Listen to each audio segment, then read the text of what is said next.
Davi disse: mas não está certo isso aqui, porque a arca do Deus que eu amo está numa tenda, e eu moro num palácio de marfim de ouro, de madeira preciosa, cheio de servos, e a arca da aliança está lá num barraco. Isso não está certo. Eu quero construir um templo definitivo onde a arca vai ficar, o local do repouso da arca. Eu quero fazer isso. E Davi começou a se preparar para fazer isso. Aí Deus manda um profeta falar com Davi e diz: Davi, tenho duas notícias para você, uma ruim e uma boa, né? Eu não sei se ele perguntou qual que você quer ouvir primeiro, eu acho que não, né? Mas disse: eu vou começar com a ruim. Você não vai fazer um templo para Deus, porque você é homem de guerra, você matou muita gente, você fez muitas guerras, e você não vai construir um templo para o Senhor. Mas eu vi o teu desejo e a tua devoção. Eu vou te fazer um juramento: alguém que vier de ti, um filho teu, vai me construir essa arca. E eu vou fazer mais, Davi: de ti virá aquele que vai se sentar no trono de Israel, e ele vai ser rei para todo sempre. Tem uma condição: se vocês cumprirem a minha lei, lembra da lei que está dentro da arca? Se vocês cumprirem a minha lei, Davi, não vai faltar um filho teu que se sente no trono de Israel. Sempre vai ter um rei, filho de Davi, que vai se sentar no trono de Israel. Eu serei pai para ele e ele será filho para mim. Deus fez esse juramento a Davi. Davi acorda, né? Essa segunda parte foi uma visão. Acorda, ele louva a Deus, e aí ele encarrega seu filho Salomão de construir o templo. Já deixou preparado material, ouro, pedra preciosa. E Salomão, então, quando Davi morre, Salomão assume o reino. Ele constrói um templo magnífico, coberto de ouro, de pedra preciosa, de especiarias, exatamente como Moisés havia determinado que fizesse. E agora chegou a hora da inauguração. E esse Salmo 132, ele fala dessa inauguração. Ele fala do dia em que Salomão trouxe a arca da aliança para dentro do templo, a oração que Salomão fez, como ele orou, o que ele pediu. E é isso que eu quero ver com vocês aqui.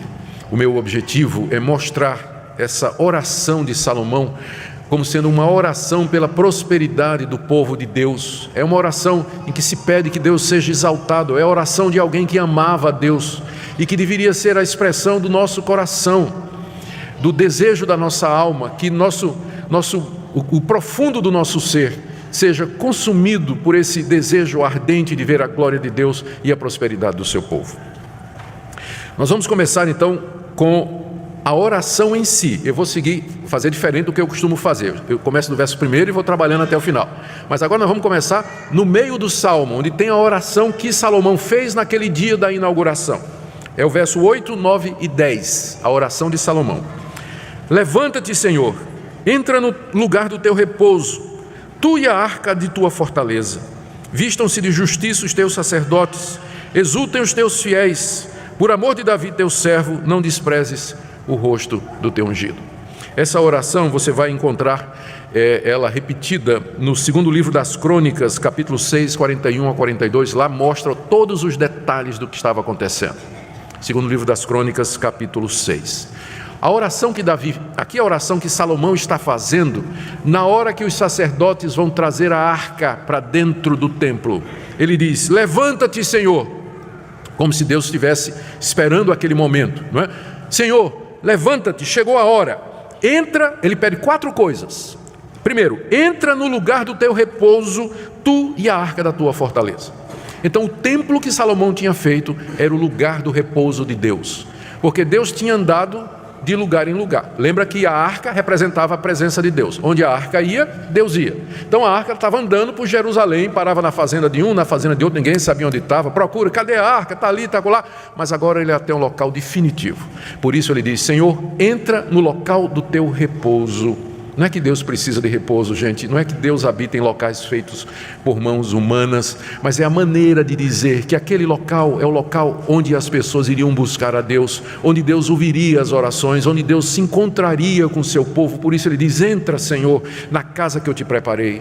Entra nesse local, tu e a arca da tua fortaleza, a arca que é o símbolo do teu poder. Entra agora. Primeira oração.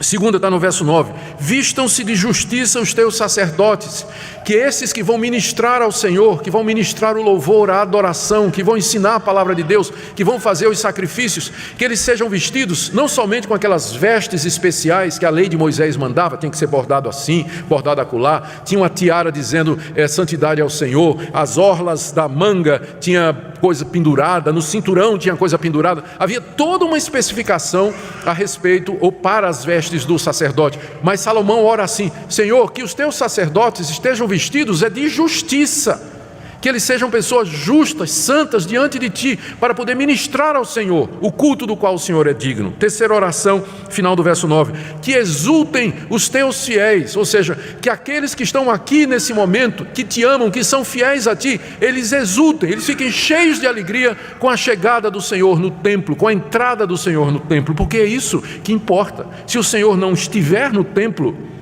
os fiéis não vão exultar de alegria. A razão do nosso gozo e prazer em vir nos juntar com os irmãos é exatamente o encontro com Deus. É isso que é culto, encontrar Deus.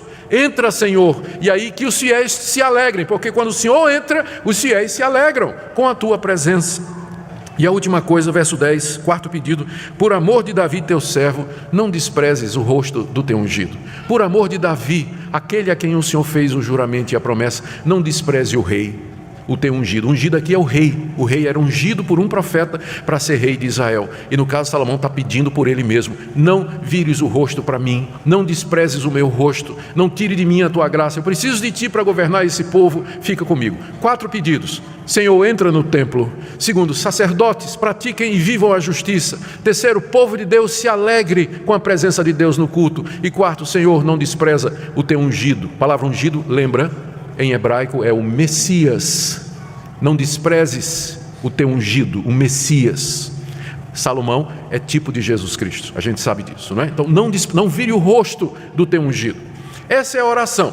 Agora, ela se baseia em 2 coisas: a parte que vem antes e a parte que vem depois. Na parte que vem antes, Salomão está apelando para um juramento que Davi fez. Olha como é que ele começa o salmo: Senhor, lembra-te a favor de Davi e de todas as suas provações. É como se ele dissesse assim: Senhor, ele vai fazer a oração, né? Mas ele está preparando o caminho. Antes dele orar, ele diz: Senhor, eu quero que o Senhor se lembre de Davi e de como Davi sofreu. Davi queria muito construir um templo para o Senhor. Uzá morreu, Davi foi rejeitado, o Senhor não deixou Davi construir o templo, mas ele te amava muito, Senhor. Veja, verso 2, como ele fez um juramento para o Senhor. Olha o juramento de Davi: eu não vou entrar na minha tenda, não vou subir no meu leito em que repouso, não darei sono aos meus olhos, nem repouso às minhas pálpebras, até que eu encontre um lugar para o Senhor, morada para o poderoso de Jacó. Senhor, lembra do amor que Davi tinha por ti, a ponto de Davi ter feito um juramento: eu não vou dormir até que eu construa um templo para o Senhor. Eu não vou dar descanso. É claro que isso é figurado, mas é um hipérbole, mas é uma maneira clara de expressar esse forte sentimento. Para Davi era prioridade, a coisa mais importante na vida dele era achar o lugar da habitação de Deus, era achar o lugar da arca, o local, o culto, o local de culto a Deus. Esse era o desejo do seu coração, era o anseio dele. Ele amava a Deus e queria isso para Deus, e ele fez um juramento: Senhor, eu vou fazer isso. Nós sabemos que Deus apareceu para ele e Deus disse: você não vai fazer isso, mas o seu filho vai fazer. Mas o amor de Davi por Deus é a base da oração de Salomão: Senhor, lembra de Davi. E gente, eu tenho percebido na minha vida, eu não sei o quanto isso é eficaz, mas quando eu vou orar, por exemplo, pelos meus netinhos, eu digo assim: Senhor, eu não vou nem pedir eu peço por meu netinho, mas eu quero que o Senhor se lembre que ele é filho do reverendo Francisco Leonardo. Quero que o Senhor se lembre que que ele é bisneto do reverendo Francisco Leonardo. Quero que o Senhor lembre que ele é neto da Minca. Quero que o Senhor lembre que o bisavô dele foi evangelista no interior da Paraíba, em lombo de burro, pregando o evangelho. Não por mim, que eu não valho nada, mas por todos aqueles de quem ele é descendente. Lembra do meu neto. É o que Salomão está fazendo aqui. Ele diz: Senhor, lembra de Davi, meu pai, de como ele te amou, como ele foi fiel para ti. E aqui a gente percebe a influência de um homem fiel em toda a sua descendência, como ele marca uma referência. Às vezes pode parecer que não, mas um dia eu ficaria muito grato, muito honrado, talvez eu nem vá ver esse dia, porque eu talvez esteja na glória, né? Se um filho meu ou um neto meu orasse a Deus e dissesse: Deus, lembra de Augustus, como ele te amou, como ele quis te servir. Eu não mereço nada, não tenho mérito nenhum, mas lembra dele, lembra da Minca, né? Lembra do pai dela, lembra do avô, né? De toda essa descendência que quer te servir. Pais, vocês não estão deixando em vão um referencial para os seus filhos.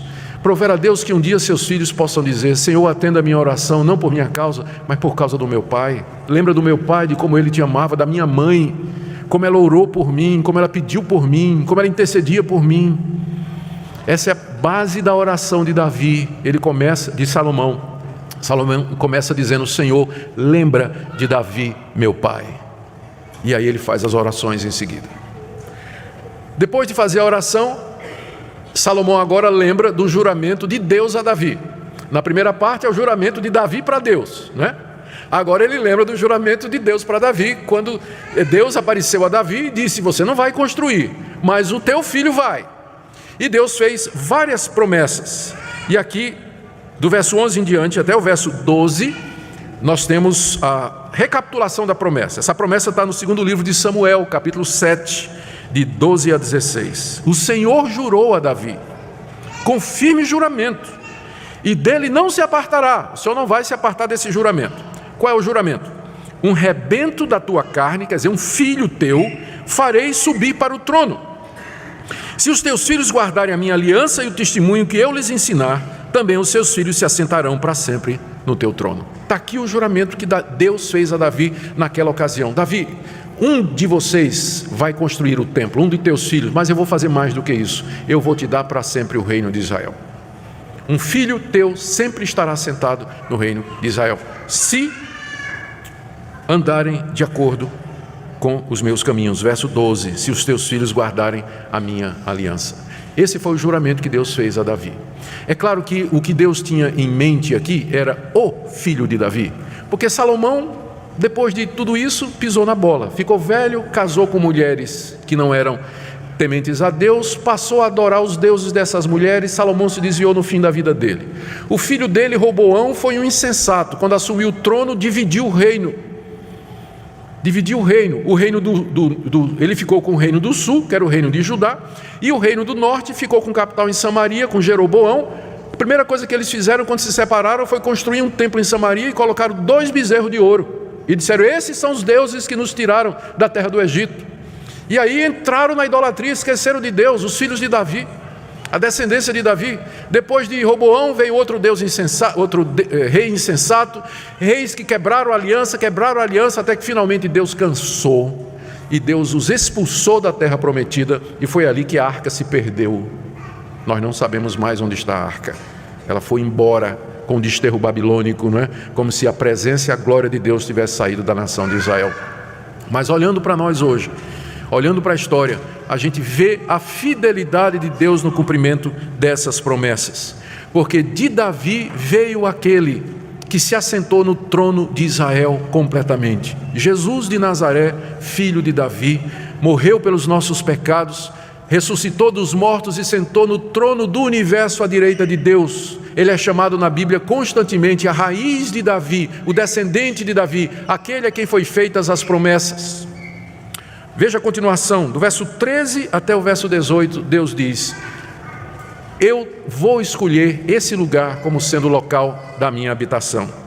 Verso 13, o Senhor escolheu a Sião, preferiu por morada. Esse é para mim, para sempre, o lugar do meu repouso. Aqui habitarei, pois preferi. Aí vem várias promessas de bênção. Verso 15, abençoarei com abundância o seu mantimento. Verso 16, vestirei de salvação os seus sacerdotes. Ainda no verso 16, de júbilo exultarão os fiéis. Está notando? Ele está dando resposta a todos os pedidos que Salomão tinha feito. Ele diz: eu vou fazer isso, vou sim, vou fazer.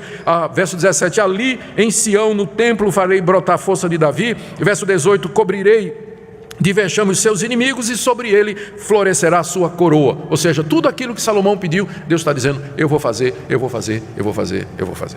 A gente olha para trás, isso aconteceu há 2.800 anos atrás. A gente olha para trás e pergunta: Deus fez? E a resposta para nós é exatamente: o que é o cristianismo?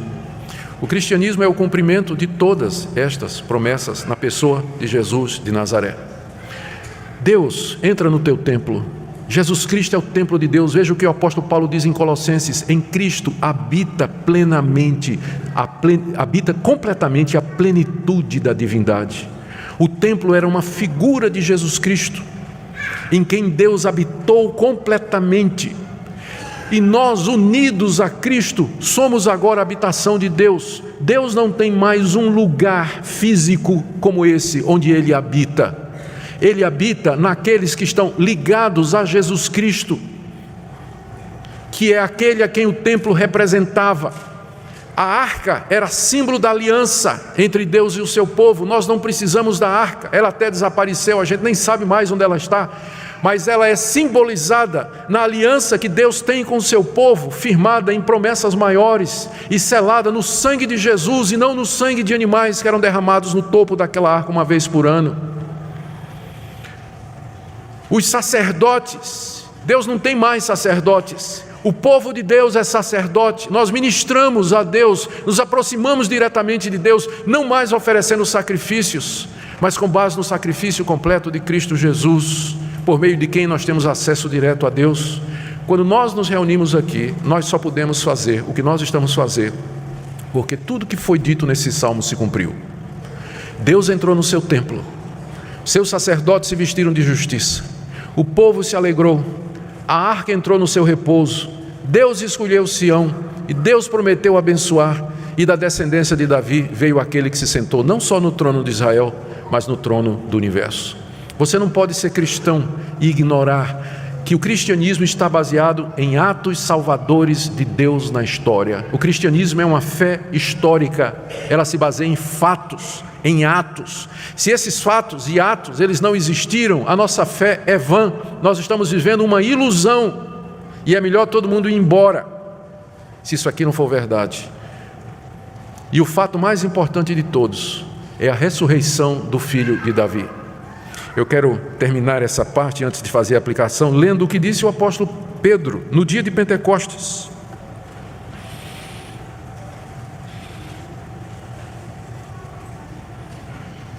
Verso 29 do capítulo 2 do livro de Atos. Pedro falando aos judeus de Jerusalém depois da morte e da ressurreição de Cristo, depois que o Espírito Santo veio, ele disse: irmãos, seja-me permitido dizer claramente a respeito do patriarca Davi, que ele morreu e foi sepultado, e o seu túmulo permanece entre nós até hoje.